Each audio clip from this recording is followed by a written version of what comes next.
Every year in Baltimore, over 30,000 men, women, and children sleep on the streets at night. These people are primarily affected by the devastating effects of unaffordable housing and healthcare. In addition, minimum wage is a prominent factor among the homeless. 39% of the unsheltered population is under the age of 18. Those plagued by chronic illness such as substance abuse or physical impairment are common, making up over 25% of the population. There are many shelters in place, such as the Manna House, to assist the homelessness of Baltimore. The Manna House, located in Baltimore, Maryland, has been a very beneficial place for the homeless individuals that live in Baltimore. It is a non-profit organization that started giving out small amounts of food to the less fortunate. Now, this organization has become very big and capable of serving many people. Also, this shelter has been serving the needs of the homeless for 44 years. Their mission statement is to offer assistance and support to the homeless, poor, and needy of Baltimore, which serves contributing toward their independence and stability. The current board of directors for this organization are Larry Schuster as president, Claire Barang as vice president, David Parks as treasurer and secretary, and lastly Celine Guhar as executive director.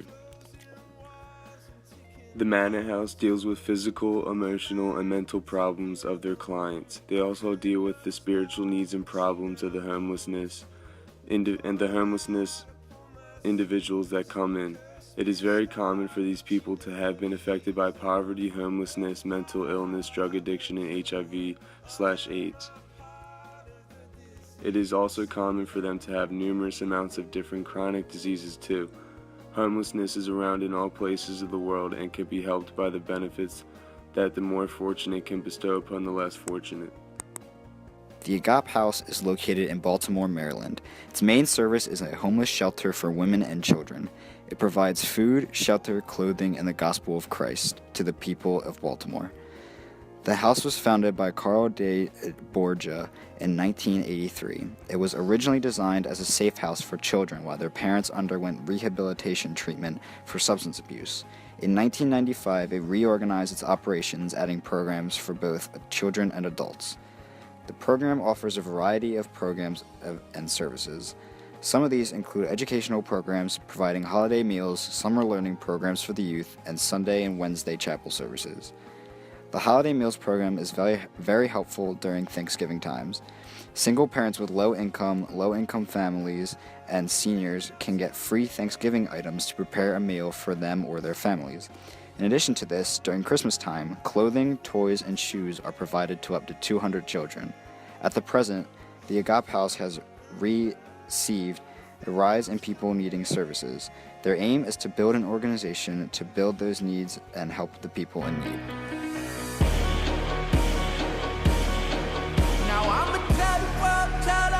Tell it everywhere I go. Tell the world, tell them. Yeah, I'm a billboard. Tell the world, tell them. Broadcasting like a radio. Tell the world you ought to know. I'm brand new.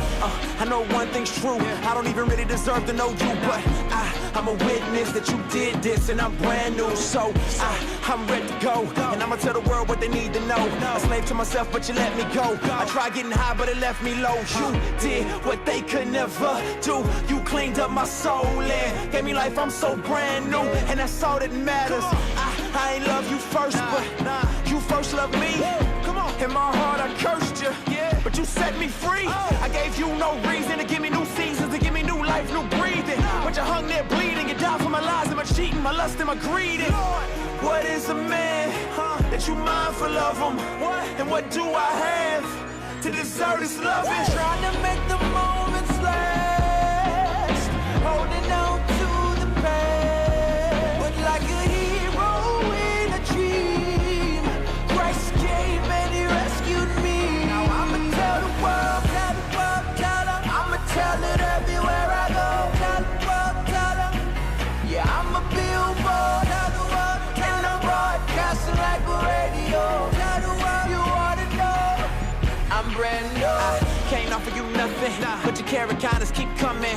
And your love is so unconditional, like get butterflies in my stomach. I got the old me in the rear view, got a new me, got a clear view. I was so dead I couldn't hear you, too deep in sin to come near you. But you drew me in, you clean me up, to take me home, beam me up. Before you do, just let me tell the truth and let these folks know that I done seen your love. And it's everlasting, infinite, it goes on and on. You can't measure it, can't quench your love, that can't separate us from the love of God. There's no estimate. My face look the same, reframed and rearranged, but I'm changed. I promise I ain't the same. Your love so deep, you suffered and took pain. You died on the cross to give me a new name. Ain't nothing like I seen before. I got a beam and glow. I was low down and dirty, but you clean me, Lord. You adopted me, you keep rocking me. I'ma tell the world and ain't nobody stopping me. Trying to make the moments last, holding on to the past. But like a hero in a dream, Christ came and he rescued me. Now I'ma tell the world, tell them. I'ma tell it everywhere I go. Tell the world, tell them. Yeah, I'm a billboard, tell the world, and I'm broadcasting like a radio. Tell the world you ought to know, I'm brand new. So therefore, if anyone is in Christ, he's a new creation. The old has passed away. Behold, the new has come. Yeah, I'm brand new. I'ma tell the world, tell them. I'ma tell it everywhere I go. Tell the world, tell them. Yeah, I'm a billboard, tell the world, and I'm broadcasting like a radio. Tell the world you ought to know, I'm brand new. The Caris Home is the Women and Children's Division of the Baltimore Rescue Mission. It is located on 1228 East Baltimore Street in Baltimore, Maryland. Currently, Janet Boutinier is the director of the Caris Home. Assistant Director Melvin Greasley is the volunteer coordinator. The word Caris is derived from Greek origin and means grace. The shelter opened up in the 1970s and has continued to grow and develop ever since. The Caris Home is in operation to provide emergency short-term help for homeless women and children.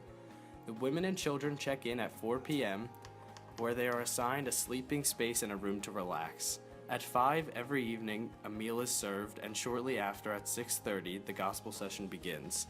After gospel, the showers are open until 10 p.m. when the lights go out. Every morning, breakfast is served at 7:30, and the children and women leave for work or school. The Baltimore station is located in Baltimore, Maryland. It is one of the oldest facilities in Baltimore for helping the homeless. The shelter specifically helps military service people that come home from overseas and suffer from post-traumatic stress disorder. I have learned that there is more than 2,643 homeless vets that are treated for post-traumatic stress disorder on an annual basis. I think the Baltimore station provides an invaluable service to our veterans in need. They sacrifice for our country, and it is only fitting and proper that we take care of them now. I enjoy learning about this topic, and be sure to bring awareness to people in the future.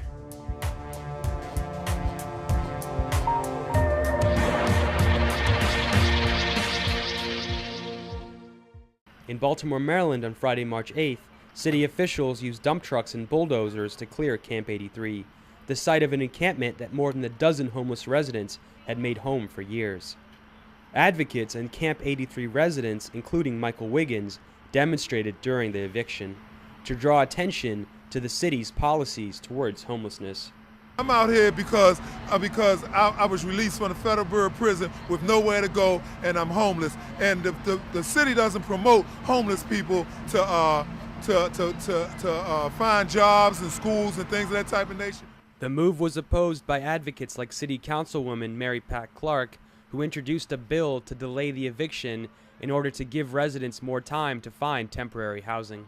When the city made it clear it was going ahead with its plan and not making alternatives to the shelter system available to the camp residents, Christina Flowers of Belvedere Assisted Living made 2 houses temporarily available for the campers to stay. The move comes at a time of rising homelessness across the country and a federal sequestration cutting an estimated $100 million in federal aid to curb homelessness nationwide. The city justified its action to a local news station with the following statement: "We can't allow people to live in an unsafe improvised encampment." The Office of Homeless Services will reach out and work with each individual to connect them with the services they need to live independently and off the streets. But many, like Wiggins, are angered by the limited nature of city services available to him. Wiggins said he stayed at Camp 83 because his school schedule requires him to miss the daily shelter intake, making it impossible for him to secure a bed there. He says Camp 83 provided his only refuge. I'm enrolled in all-state truck driving school, and I got a $10,000 grant. I get out of school at 1:40 in the afternoon.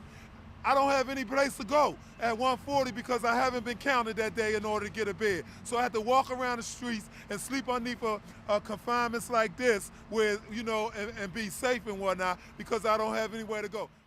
He also said the city has failed in basic outreach about the homeless services it does provide. This person that's standing next to me, he didn't even know what a homeless shelter was, and it's a half a block away from underneath of this encampment. And he'd never seen the director of the homeless shelter or anybody to the day when they came out doing this demonstration. It's kind of rough down here.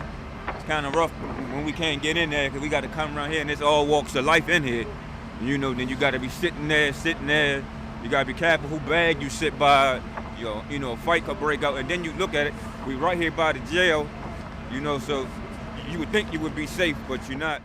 Camp 83 residents were joined by homeless advocates like Rachel Cutler, with the group Housing Our Neighbors. And we thought it was a great injustice that individuals are living out in the street, and that a solution that was presented was an eviction, because we know that evicting people, displacing them, moving them around doesn't end homelessness. That in fact housing individuals and housing them first before you, without any contingencies, is what ends homelessness. An estimated 4,000 Baltimore residents are homeless every night, and advocates argue that homelessness is a problem exacerbated by city policy that benefits corporations while failing to address the lack of affordable housing in the city. There's a 10-year plan to end homelessness. We're 5 years through, and one thing that 10-year plan highlights is this need is the housing first model. And we felt that by evicting these individuals now and dispersing them throughout the city, and thankfully now they're going to more of a transitional housing facility, we did not end homelessness today. We're further perpetuating the problem. $1 million was just subsidized to pay the Hilton's debt, and yet we can't house some of our neighbors. Advocates say they will continue to work with the now former Camp 83 residents to ensure they receive legal representation and find temporary shelter. Wiggins says the crisis of homelessness will continue in Baltimore and across the country until action is taken to address its root causes. That's a temporary solution to a foul and dirty situation, and the federal government and the United States and the city of Baltimore, councilmen, congressmen, everybody knows that all you're doing is pushing dirty trash up underneath of the carpet and hope the hump don't get too big for anybody to see it. It's like Dante's Inferno up under there, triply times over again. In collaboration with Stephanie Mavronis and Mark Gunnery of The Mark Steiner Show, for The Real News, this is Jessel Noor.